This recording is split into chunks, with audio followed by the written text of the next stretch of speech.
주님께서 교회에 말씀하신 예식이 두 가지가 있는데 하나는 주의 만찬이고 또 하나는 침례 예식입니다. 오늘 이 시간에는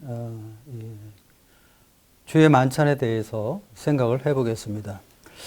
만찬이 참 왜 중요한가를 먼저 좀 생각해 보고 싶은데, 만찬이 중요한 것은 우리가 구원받은 목적과 연관이 되어 있기 때문입니다. 우리가 이 떡과 잔을 놓고 주님의 고난을 기억하면서 주님 앞에 감사드리고 또 우리를 구원하신 삼위일체 하나님의 속성을 찬양하는, 이것이 바로 이제 예배 시간인데, 만찬을 놓고 우리는 이런 예배를 드리기 때문에 만찬 시간은 상당히 참 중요하다. 하나님께 드린 예배 시간이기 때문에 이것은 이제 구원받은 우리 그리스도인들에게 있어서는 아주 굉장히 중요한 목적이죠. 구원받은 목적이 무엇입니까? 하나님께 예배 드리기 위해서잖아요. 우리 이사야서 있는 말씀 잠깐 보겠습니다. 이사야 43장 7절입니다. 내 이름으로 불려지는 모든 자, 곧 내가 내 영광을 위하여 창조한 자를 오게 하라. 그를 내가 지었고 그를 내가 만들었느니라. 내 이름으로 불려지는 모든 자, 곧 내가 내 영광을 위하여 창조한 자를 오게 하라. 이렇게 주님 말씀을 하시면서 21절에 보면은 이 백성은 내가 나를 위하여 지었나니 나를 찬송하게 하려 함이라. 주님을 찬송하기 위해서 우리를 부른 것을 우리가 보게 됩니다. 우리가 예배를 생각할 때 아주 감동스러운 사람이 하나 있는데, 열왕기하 5장에 보면 그 아람의 군대 장관인 나만이 그 나병에서 구원을 받게 되죠. 문둥병에서. 엘리사를 만나서 요단강에서 7번 몸에 물을 잠그고 나서 그가 나병에서 구원을 받게 되는데, 그러면서 그 마음속에 하나님을 믿게 됩니다. 하나님을 믿게 되는데, 하나님을 믿고 나서 그가 뭐라고 고백했냐 하면은, 열왕기하 5장 15절에 보면은 이스라엘 외에는 온 천하에 신이 없는 줄을 아나이다. 하나님 외에는 신이 없다는 이런 놀라운 고백을 하면서 또 계속 말하기를, 이제부터는 종이 번제든지 다른 제사든지 다른 신에게는 드리지 아니하고 다만 여호와께 드리겠나이다. 과거에는 우상을 섬겼고 우상에게 제사 드렸지만, 그러나 이제부터는 다른 신은 드리지 않다는 것입니다. 그리고 다만 여호와 하나님께 예배를 드리겠다. 이렇게 참 고백하는 이런 참 감동적인 모습을 보게 됩니다. 그래서 우리가 이 만찬은 하나님께 드리는 예배 시간이기 때문에 우리 그리스도인들에게서는 너무나 소중한 시간이다 하는 것을 깨닫게 됩니다. 두 번째는 우리 요한복음을 보겠습니다. 요한복음 4장 23절입니다. 4장 23절. 아버지께 참되게 예배하는 자들은 영과 진리로 예배할 때가 오나니 곧 이때라. 아버지께서는 자기에게 이렇게 예배하는 자들을 찾으시느니라. 사마리아 여인과 교제하는 가운데 이제 예배에 대한 말씀을 주님께서 하시는데, 예배는 어떻게 드리는 거냐? 영과 진리로 예배를 드린다. 또 그럴 때가 온다는 것이죠. 근데 하나님께서는, 아버지께서는 자기에게 이렇게 예배하는 자들을 찾으신다. 하나님은 예배받기를 원하시고 예배 드린 자를 찾으시는 이러한 그 하나님의 그 마음, 하나님의 뜻을 보게 될 때 예배가 참 얼마나 중요한가 하는 것을 깨닫게 됩니다. 우리가 누가복음 17장에 보게 되면은 이제 그 10명의 그 문둥병 환자가 주님 앞에 나와서 이제 나병에서 구원해 줄 것을 요청했을 때 제사장에게 가라고 그랬습니다. 제사장에게 가는 중에 10명의 이 나병 환자들이 다 그 구원을 받죠. 그 병에서 나음을 받게 되죠. 근데 한 사람이 예수님 앞에 돌아가서 예수님 앞에 예배드리는 모습을 보게 됩니다. 9은 어디 있느냐? 10명이 그 나병에서 구원받았는데 9명은 다 없잖아요. 근데 한 명만 와서 그 감사하니까 주님께서 9은 어디 있느냐? 이렇게 말씀하는 모습이 나오는데, 바로 하나님께서 이렇게 예배를 받으시기를 원한다 하는 것입니다. 특별히 우리가 감사한 것은 그 구약시대 때는 이스라엘 백성만 하나님 앞에 예배를 드렸습니다. 그래서 그들은 이제 하나님의 백성으로서 드린 것이죠. 그리고 하나님을 주라고 불렀습니다. 근데 오늘날 이 신약 시대 때는요, 이 하나님을 아버지라고 부릅니다.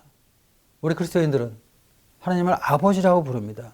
그래서 우리가 하나님의 자녀로서 예배를 드리는 것입니다. 이스라엘 백성들도 하나님 앞에 아버지라서를 못했어요. 아도나이, 주여, 주님.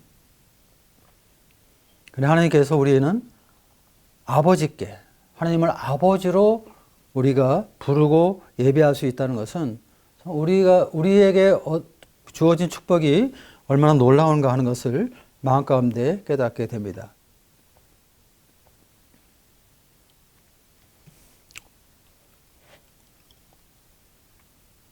다음에 이제 세 번째 생각해 보는 것은 누가복음 22장에 있는 말씀입니다.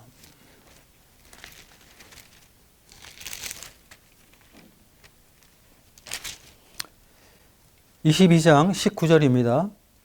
또 떡을 가져 감사기도 하시고 떼어 그들에게 주시며 이르시되 이것은 너희를 위하여 주는 내 몸이라 너희가 이를 행하여 나를 기념하라 하시고, 주님께서 이제 유월절날 떡을 가져서 감사기도 하시고 또 이 떡을 떼어서 제자들에게 나눠 주시면서 너희를 위하여 주는 내 몸이다. 너희가 이를 행하여 나를 기념하라. 이렇게 주님께서 말씀하는 것을 우리가 보게 됩니다. 또 20절 말씀 보면 저녁 먹은 후에 잔도 그와 같이 하여 이르시되 이 잔은 내 피로 세우는 새 언약이니 곧 너희를 위하여 붓는 것이다. 이렇게 해서 주님께서 이 떡과 잔으로 주님을 기념할 것을 명령하셨습니다. 말씀하셨습니다.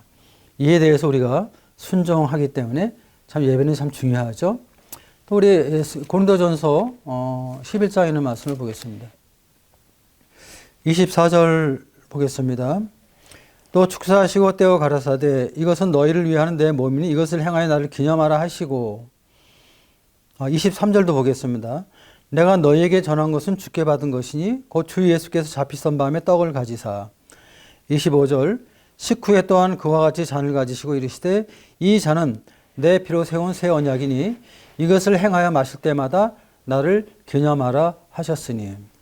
이렇게 해서 사도 바울은 또 이제 고린도 교회에 이러한 사실을 가르치는 것을 우리가 보게 됩니다. 그래서 우리가 이 만찬 예배를 드리는 것은 하나님 앞에 순종하는, 주님 말씀하신 말씀에 순종하기 때문에 또 예배를, 만찬을 우리가 만찬식을 행하는 것입니다.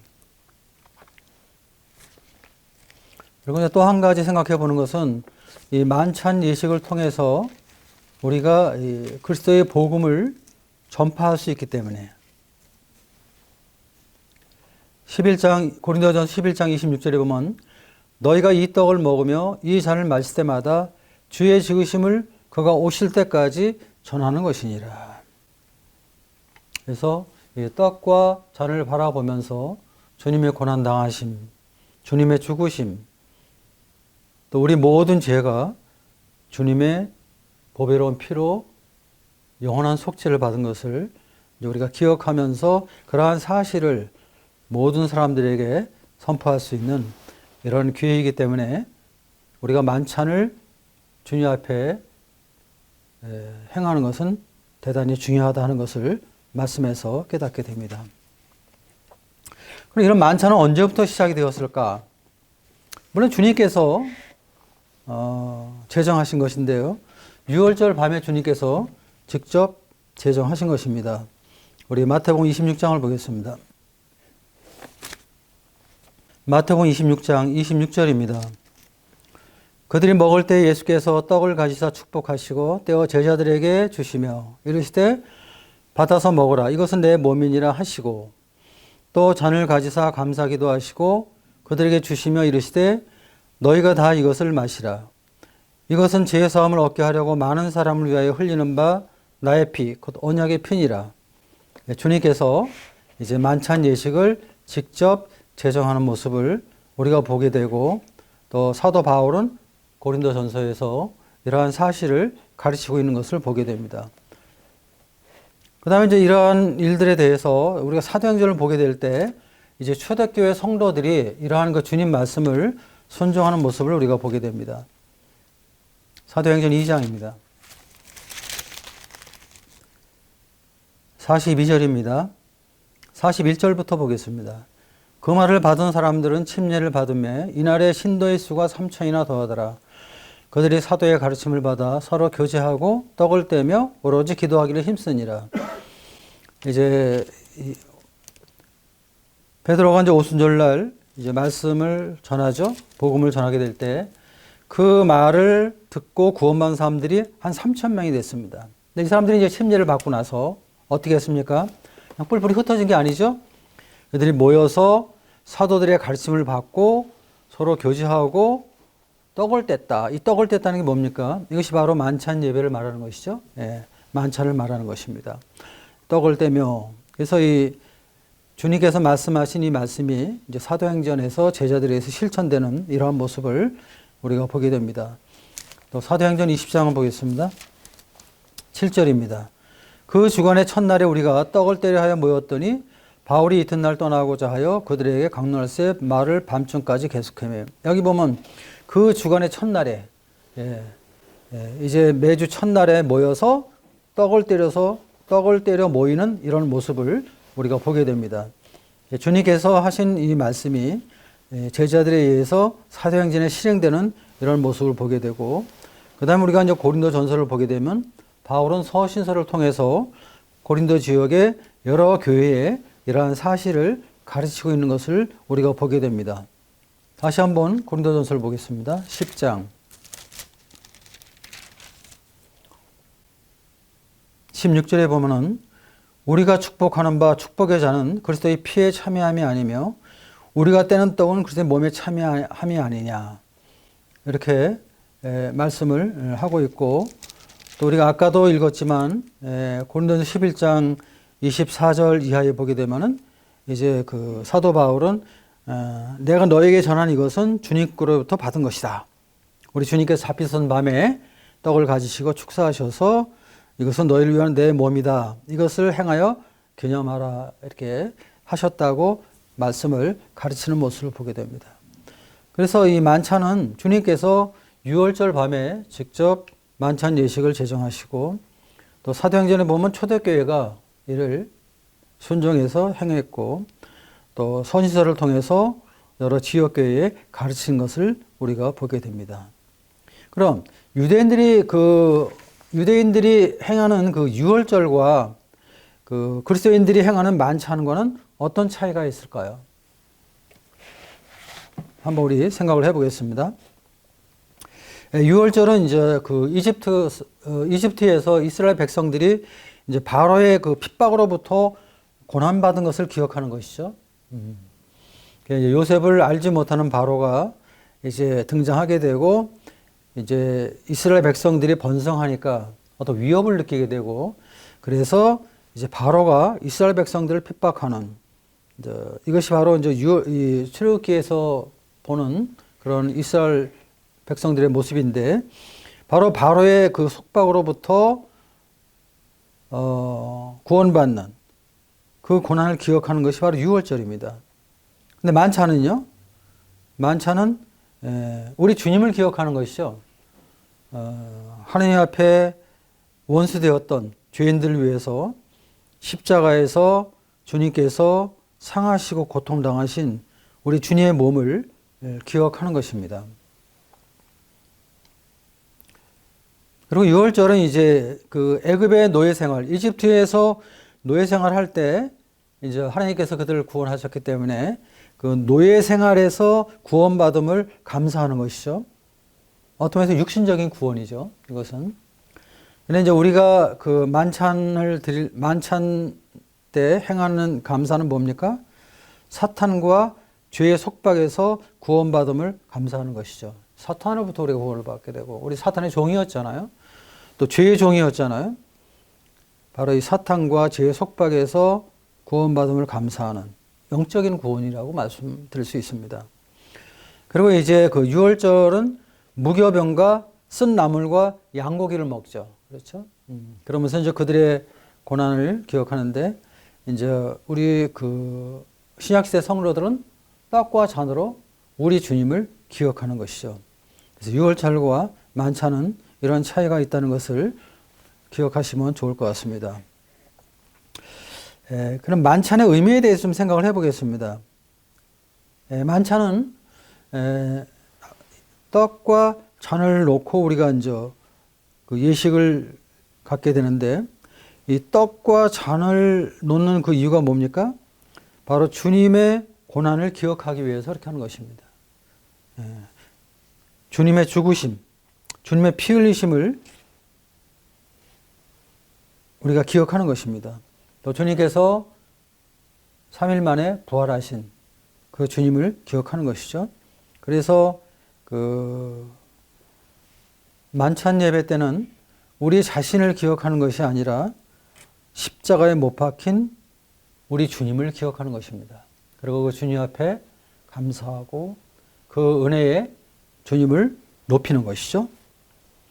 그리고 또 우리가 이 떡과 잔, 이 한 떡과 한 잔에 모든 성도들이 참여하게 되잖아요. 그래서 모든 성도들이 한 몸인 것을 증거하는 예식입니다. 우리 고린도전서 10장을 보겠습니다. 우리가 축복하는 바 축복의 잔은 그리스도의 피에 참여함이 아니며 우리가 떼는 떡은 그리스도의 몸에 참여함이 아니냐. 떡이 하나요 많은 우리가 한 몸이니 이는 우리가 다 한 떡에 참여함이라. 그래서 이제 성도들이 주님 안에서 한 몸, 연합된 한 몸인 것을 나타내게 되고 한 공동체인 것을 나타내는 그러한 예식이죠. 그래서 이제 우리가 주님을 섬기면서 뭐 좀 의견이 다를 수가 있고 또 분별에 좀 차이가 있을 수가 있습니다.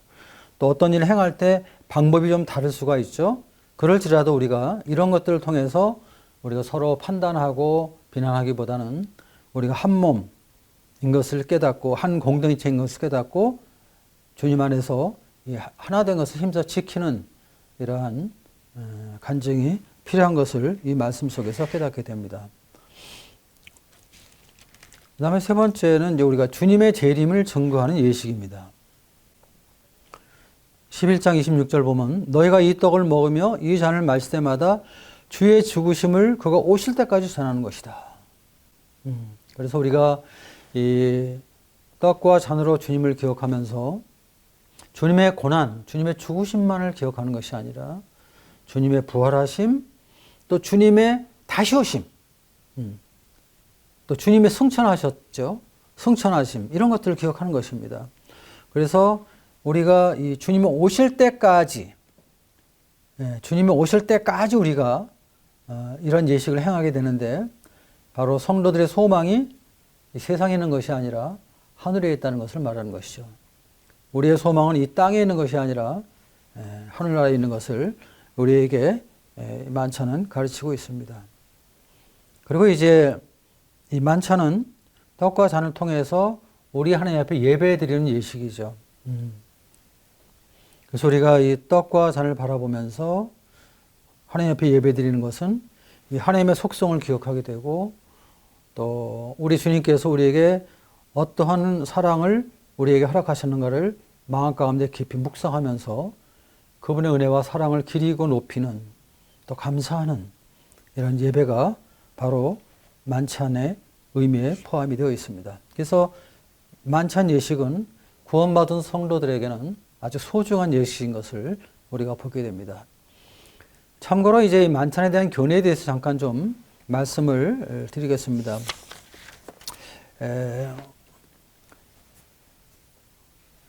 첫 번째는 이제 화채설을 주장하는 그런 가톨릭의 교례인데요.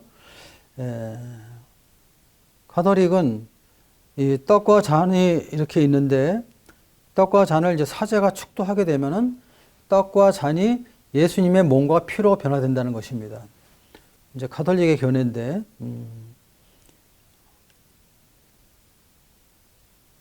이것은 좀 문제가 있다고 생각이 되죠. 그럼 뭐냐 하면은 이 떡과 포도주가 정말 실제 예수님의 몸과 예수님의 피로 변화된다면은 매주 예수님의 살과 예수님의 피를 먹고 마시는 이제 그러한 일이 일어나게 되는 것이죠. 성경은 그렇게 말하고 있지 않습니다. 그 다음에 이제 공제설이 있는데요. 이것은 이제 루터의 견해인데, 사제가 이제 이 떡과 잔을 놓고 기도하게 될 때 이해할 수 없는 방법으로 이 떡과 잔이 변화해지는 건 아니지만 그리스도의 몸과 피가 식탁에 있는 떡과 잔 속에 있게 된다. 임재한다. 그렇게 해서 이제 공제설을 주장했습니다. 이것은 그 화채설을 좀 변형시킨 그러한 그 이론이라고 이렇게 생각이 됩니다. 그 다음에 이제 칼빈의 견해인데요. 영적 임재설. 만찬에 참여할 때 떡과 포도주가 우리 몸에 스며들듯이 참여하는 사람들은 그리스도를 취하게 된다. 바꿔 얘기하면은 떡을 이렇게 먹게 될 때 몸속에 이렇게 스며드는 것처럼 주님의 몸과 주님의 피가 우리 몸과 우리 몸속에 이렇게 취하게 된다는 그런 뜻입니다. 이제 먹음으로 인해서 우리 몸 안에서 떡과 잔이 변화된다는 그런 것이죠. 그리고 이제 마지막은 이제 상징설입니다. 상징설은 이제 쭈빙글리가 이제 주장하는 것인데요. 떡과 포도주를 단순한 상징으로 보는 것입니다. 주님께서 이것은 너희를 위한 내 몸이라고 말씀하셨거든요. 너희를 위한 내 몸이라고 말씀하셨기 때문에 실제적으로 주님의 몸과 피가 되었다는 그런 의미는 아닌 것을 우리가 알게 되죠. 그래서 이것은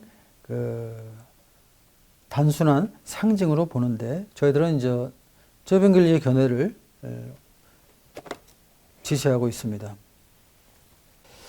그 다음에 우리가 이제 만찬 예배에 참여할 때 우리 자신이 어떻게 해야 될 것인가에 대해서 좀 생각을 해 보겠습니다.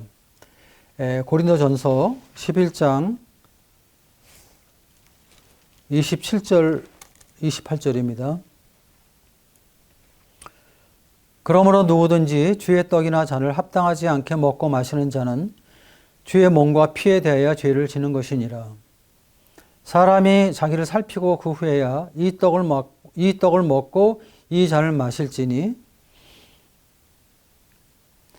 주의 몸을 분별하지 못하고 먹고 마시는 자는 자기의 죄를 먹고 마시는 것이니라. 그래서 우리가 이제 이 만찬 예배에 참여할 때, 이 만찬 예식에 참여할 때 자기 자신을 항상 살피는 것이 필요하죠. 여기 28절에 보면은 사람이 자기를 살피고 그랬습니다.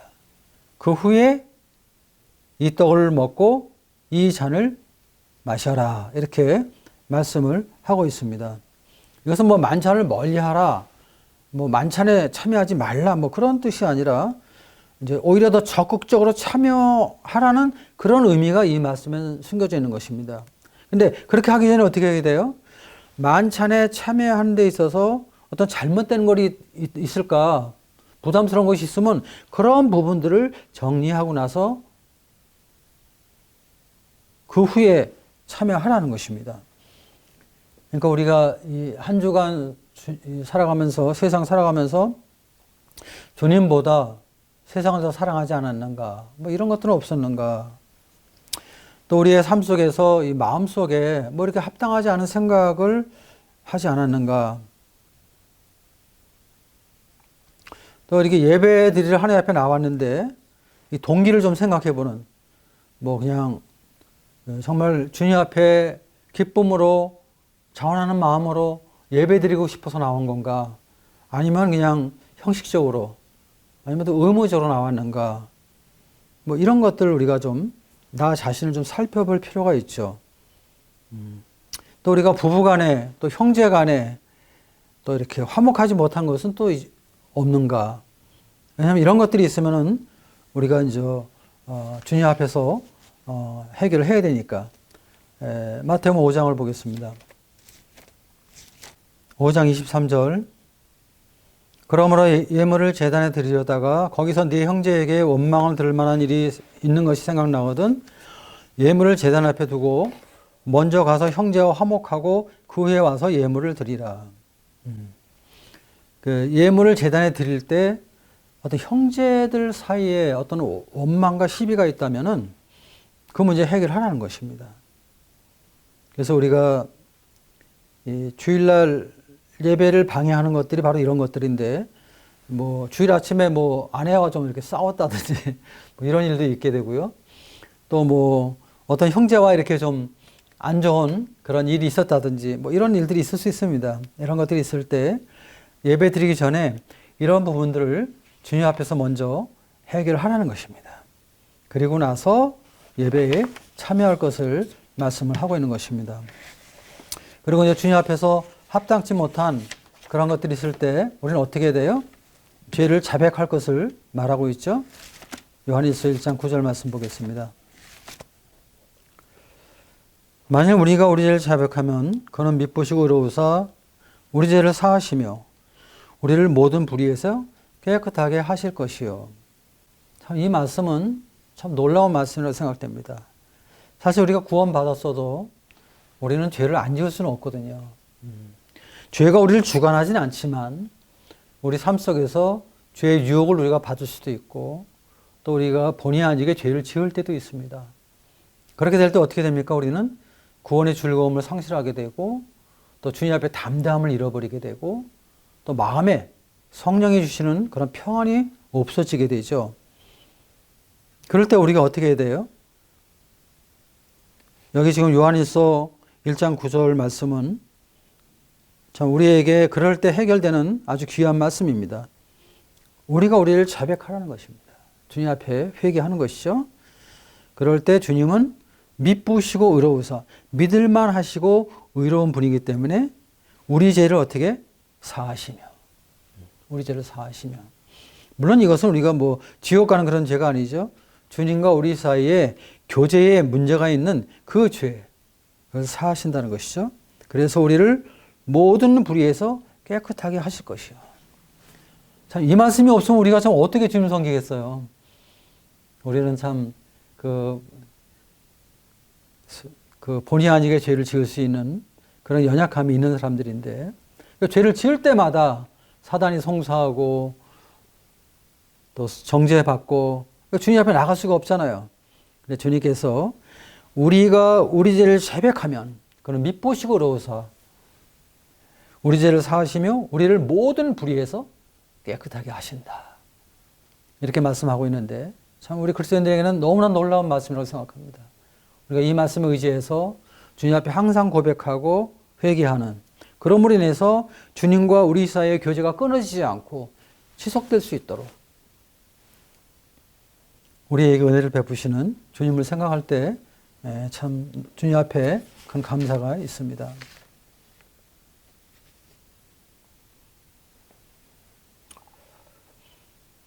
그 다음에 우리가 이제 그 주일날 만찬 예배에 참여하게 될 때 그냥 뭐 몸만 나와 있다고 그래서 성령께서 우리 마음을 인도하시고 또 주님 앞에 예배 드리게 하느냐 그렇지 않습니다. 우리는 주님 앞에 나오기 전에 예배를 준비할 필요가 있습니다. 그래서 우리가 한 주 동안 주님을 섬기면서 또 주님과 교제한 여러 가지 말씀들 이런 걸 기억하면서 이제 주일날 주님 앞에 드릴 찬송을 좀 이렇게 우리가 좀 준비하고 또 주님 앞에 어떠한 감사를 드릴까. 이번 한 주 동안은 참 주님의 고난을 묵상하면서 십자가의 은혜에 대해서 마음 가운데 큰 감사가 있다면 그런 부분에 대한 감사를 준비하면 좋은 것 같고요.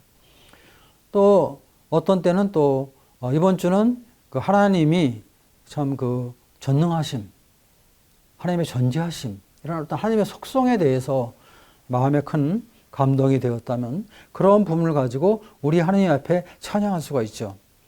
그래서 이렇게 찬송이나 또 감사기도 할 걸 이렇게 준비하는 한 주간의 주님과의 교제 가운데서 나에게 주님이 은혜로 주신 것들을 기억하고 그런 것들을 잘 정리해서 준비하는 이런 게 필요하죠. 또 물론 우리는 주님 앞에 헌금도 준비할 필요가 있죠. 헌금은 예배에 드리는 하나의 부분이기 때문에 그렇습니다. 또 우리가 이 예배 시간에 또 말씀을 통해서 주님을 찬양하잖아요. 시편에 있는 말씀을 통해서 우리 주님의 그 성호를 찬양하고 높여드리고 또 주님의 고난에 대한 말씀들 이런 것들을 우리가 잘 준비해서 참 주님의 고난을 기억하면서 그분이 우리에게 주신 은혜에 대해서 감사하는 뭐 이런 것들이 이렇게 준비되어 우리가 교회 예배에 참여하게 될 때 성령께서 우리 마음을 인도하시는 것이죠. 그냥 뭐 한 주 동안 세상에 푹 파묻혀서 정신없이 살다가 아무 준비도 없이 몸만 딱 와서 앉아있다고 그래서 성령께서 우리 마음을 움직이시냐? 그런 건 아닙니다. 그래서 우리는 주님 앞에 예배 드리기 위해서 이런 것들을 준비할 필요가 있다는 것이죠. 또 예배 시간이 좀 늦지 않게 조금 일찍 오는 게 좋겠죠. 예. 하나님 앞에 예배 드릴 시간인데 우리가 이 사람과의 약속도 시간 늦으면은 그건 좀 신뢰가 되잖아요. 근데 하물며 하나님 앞에 우리가 예배 드리러 나오는데 늦게 나온다? 물론 불가피하게 그럴 때도 있겠죠. 그러나 습관적으로 늦게 나온다 그러면 이건 문제가 있는 것입니다. 가능한 한 예배 시간 늦지 않고 또 우리가 단정한 복장을 하고 주님 앞에 이렇게 나오는 게 필요하다고 생각합니다. 또 우리 모든 성도들은 주님 앞에 제사장입니다. 사도 베드로는 베드로전서 2장에서 우리에게 이제 거룩한 제사장이다. 왕 같은 제사장이다 이렇게 말하고 있는데 이 제사장은 하나님 앞에 제사 드리는 사람이잖아요. 예배 드리는 사람이잖아요. 구약 시대 때는 아론의 후손들만이 가능했지만 신약 시대는요. 구원받은 모든 성도들이 다 제사장입니다. 그래서 우리 모두가 다 입을 열어서 하나님 앞에 감사하고 찬양을 해야 되죠. 그러니까 벙어리 제사장이 되어서는 안 돼요. 그리고 우리 마음이 떡과 잔을 바라보면서 예배 시간에 집중하는 우리 주님의 은혜와 그분의 사랑, 또 그분의 속성, 그분의 인격 이런 것들을 묵상하면서 예배에 집중하는 뭐 이러한 그 마음을 갖게 될 때 우리 예배 시간은 아주 풍성하게 하나님 앞에 예배를 드리게 되고 그리고 하나님이 우리 가운데 임재하신 것을 우리 모두가 주님 앞에 이렇게 깨닫게 되는 것입니다. 그 다음에 이제 그 만찬의 이제 실제적인 부분에 대해서 좀 생각을 해 보겠습니다.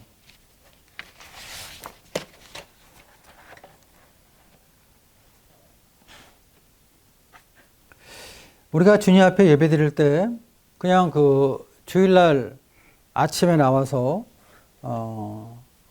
예배 드리는 그 예배로서 우리가 주님 앞에 예배 드렸다 이렇게 생각하면 안 되는 것이죠. 예배자는 주님 앞에 예배 드리고 또 그 예배와 함께 주님을 섬기는 이런 삶을 같이 살게 될 때 그 예배가 합당한 예배가 되는 것이죠. 마태복음 4장 말씀 보겠습니다. 4장 10절에 보면은 이에 예수께서 말씀하시되 사탄아 물러가라 기록되었으되 주 너의 하나님께 경배하고 다만 그를 섬기라 하였느니라. 예, 주님이 이제 40일 동안 시험받는 그런 모습인데 사탄이 그 예수님을 높은 데 데려가셔서 이 세상을 보여주었습니다.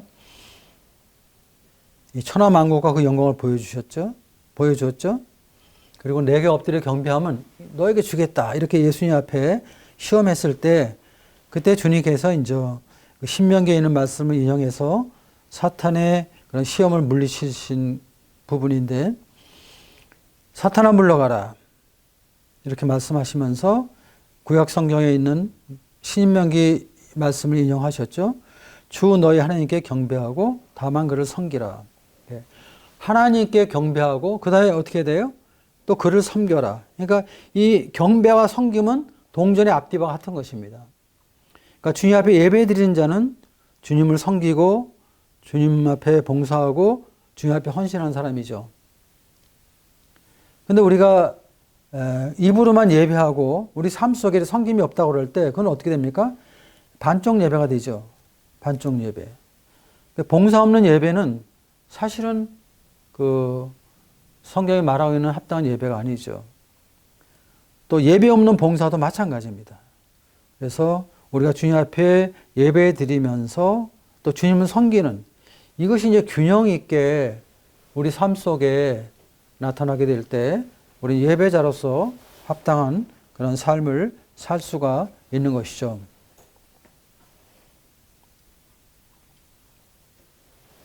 그 다음에 이제 또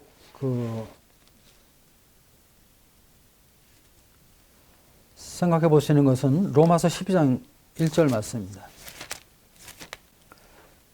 로마서 12장 1절. 그러므로 형제들아 내가 하나님의 모든 자비하심으로 너희를 권하노니 너희 몸을 하나님이 기뻐하시는 거룩한 산 제물로 드리라. 이는 너희가 드릴 영적 예배니라. 예. 그래서 이제 우리가 하나님 앞에 그 만찬상 앞에서 예배 드리고 또 우리 삶 속에서는 어떻게 돼요? 우리의 몸을 하나님 앞에 산 제물로 드리는 것이죠. 예. 더 이상 뭐 죄를 위해서 죽을 제물은 필요 없습니다. 우리 하나님의 어린 양 예수 그리스도의 영원한 속죄로 다 제사는 끝났어요. 여기는 뭡니까? 거룩한 산제사. 산제사를 드리라는 것이에요. 이것이 너희에 드릴 영적 예배라고 말하고 있습니다. 그래서 우리가 이제 몸의 제사를 드리는 것이죠. 우리의 몸을 드리는 것이죠. 우리의 삶을 드리는 것이죠. 그 다음에 이제 히브리서 13장 15절입니다. 13장 15절. 그러므로 우리는 예수로 말미암아 항상 찬송의 제사를 하나님께 드리자. 이는 그 이름을 증언하는 입술의 열매니라. 그래서 우리 삶 속에서 주님을 찬양하고 또 찬송하는 이것을 입술로 드리는 제사죠. 우리가 찬양과 기도로. 우리가 뭐 주일날 교회에서 그 만찬 예배 때만 찬양하고 그때만 감사하는 것이 아니라 우리 삶의 모든 시간 속에서 자주 찬송으로 주님을 찬양하고 또 감사 기도로서 주님을 찬양하는 이런 찬미의 제사가 또 우리 삶 속에 계속 나타나야 되는 것이죠. 그 다음에 16절 보겠습니다. 오직 선을 행함과 서로 나누어 주기를 잊지 말라. 하나님이 이 같은 제사를 기뻐하시느니라. 그래서 이제 또 우리의 삶을 통해서 또 선행을 베푸는, 그래서 어려운 사람들에게 이렇게 우리가 물질이 있다면 구제하고 나누는 이러한 제사. 이것도 주님이 기뻐 받으시는 그러한 제사라고 말씀을 하고 있습니다. 그래서 우리가 이제 여기서 생각해 볼 수 있는 것은 이 교회에서 드리는 만찬 예배는 공적인 예배입니다. 그렇죠? 거룩한 제사장으로서 우리 모두가 하나님 앞에 드린 예배이고요. 그 다음에 이제 그 예배는 주일날 교회로 모이는 그 공적인 예배로 끝나는 게 아니잖아요. 그렇게 예배 드리는 자들이 자기 삶 속에서 어떠한 제사를 드리느냐? 몸의 제사를 드리는 것이죠.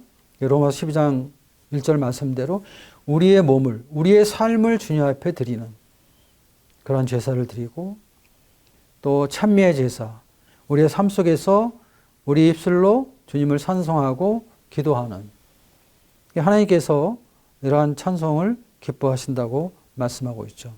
그리고 또 물질로 드린 제사, 그래서 우리가 어떤 물질이 있을 때 이 물질을 쌓아놓고 나 혼자 다 갖고 있기보다는 이러한 것들을 좀 나누고 또 어려운 사람들에게 구제하는 이러한 삶의 예배가 수반될 때 이것이 합당한 성도의 삶이고 또 합당한 예배자의 삶이 되는 것입니다. 그래서 이제 우리가 좀 문제가 있다면은 주일날 교회에서 드리는 예배, 그것만이 예배라고 생각하는 부분. 그러나 우리가 정말 주님 앞에서 교회에서 공적인 예배로 만찬 예배를 드린다면 우리 삶 속에서 몸의 제사를 드리고 또 찬양의 제사를 드리고 또 물질로 제사 드리는 이러한 그 삶의 예배가 우리 삶 속에 수반되게 될 때 주님께서는 영광과 존귀를 받으시는 것입니다.